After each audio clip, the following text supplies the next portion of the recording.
So we come to the moment of truth, the grand prize winner, and this is truly a page-turning read if ever there was one, and it's a remarkable story too. It's called A Cry for a Hero by Jonathan Womack. Let me tell you a little bit about it. After playing dead to survive a terrifying encounter with a bear, Jack Ramsey discovers he can generate a ghostly, disembodied spirit with fantastic abilities, able to leave and return to his physical body at will. While testing his new powers, he stumbles upon a plot to destroy Boston.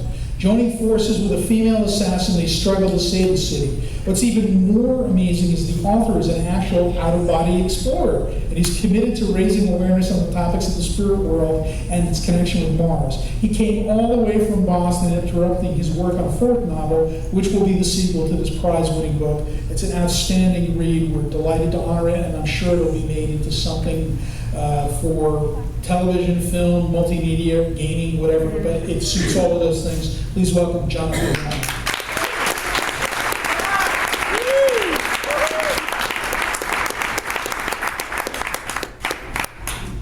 Thank you, Bruce. It's an honor to be here, and I have a few people to thank.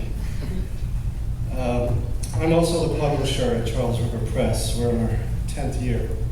We're part of the Womack Publishing Group. And my brother Stephen is publisher over at Whiskey Creek Press. And I just want to say it's an honor to work with you.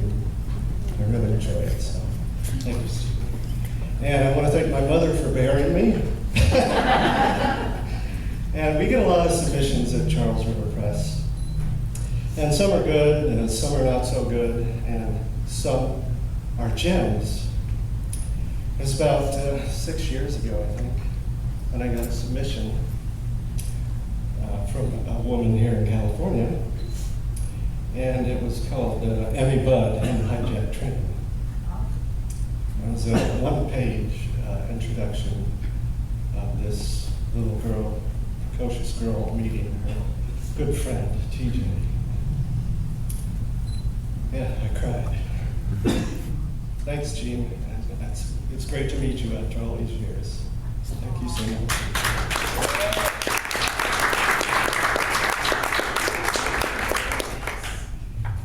I got a little speech written here.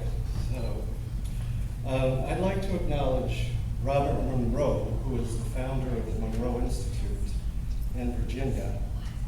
That's where actually the sequel to this is set, at the Monroe Institute. I began going out of body as a kid and thought I was alone for a long time until I saw Robert's book, Journeys Out of the Body, and I realized that I was not alone. So that was a seminal moment for me. A heartfelt salute to Lou Scheimer and Hal Sutherland, who started an animation company here in Hollywood back in 1962 called Filmation. In 1966, Filmation launched a new Saturday morning cartoon series, The Adventures of Superman. Each half-hour episode included a Superboy cartoon co-starring Crypto the Superdog. At the time, I was a young boy, and at night I would randomly leave my body to explore the astral plane.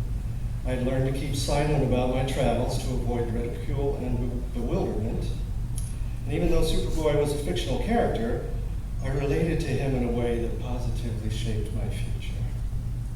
When your soul is separated from your physical body, you can assume any shape you wish, an orb, a whirl, a wisp.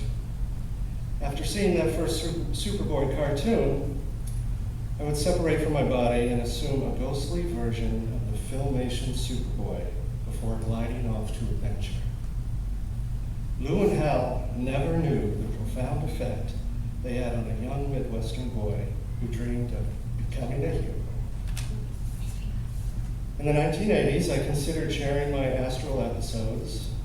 I wasn't too keen on starting a cult, so I decided to write a fantasy novel with an eye toward a feature film. The time didn't seem right, and that idea lingered until 1999, when the small voice in my head said, "It's time, start writing." As Bruce said, A Cry for a Hero is the story of a Colorado farmer who plays dead to survive a terrifying encounter. This play dead trance triggers an out-of-body experience, and Jack finds himself as a detached spirit able to leave and return to his body at will. In this altered state, he discovers fantastic powers and stumbles upon a plot to destroy Boston. Culling his love of comic book lore, Jack becomes the phantom hero Ram, and together with the Russian assassin Vanya, they struggle to save Boston and each other. I based the villain on Osama bin Laden and was nearing the end of the book when 9/11 happened. The fact that it took place on my birthday added to the foreboding sense I had when writing the manuscript. In closing, I would like to read a passage that sums up my take on the hero that lies within all of us. This is a scene near the climactic ending that finds Ram standing atop the Hancock Tower in Boston, searching for signs of an attack from land, sea, or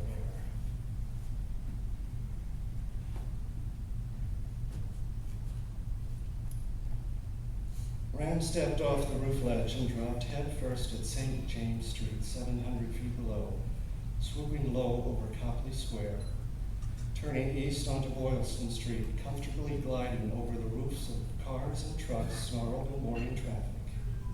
The scenery was a splendid blend of Victorian brownstones, 18th century cathedrals, and modern commercial infrastructure. When Superman soared low over the busy streets of Metropolis, citizens of that fair city would without fail wave an enthusiastic hand at sight of him, calling out, "Way to go, big guy," or "You the man, Supes." Though Ram's powers and appearance bore a strong resemblance to his fictional hero, his energy body was undetectable by the 5 physical senses. His overhead passage among the masses went wholly unnoticed, just as his deeds would be without acclaim. Not that it mattered. He was endowed with ego the same as everyone else, yet he desired neither fame nor fortune, not a morsel of interest in glorifying accolades from those he aided. He preferred anonymity, the sense of rising to the challenge. Being an integral part of the common good was reward enough. His powers were a gift that did not belong to him, but to anyone who needed them. And as with most heroes, his noble acts of courage and compassion would forever be songs left unsung. Thank you very much.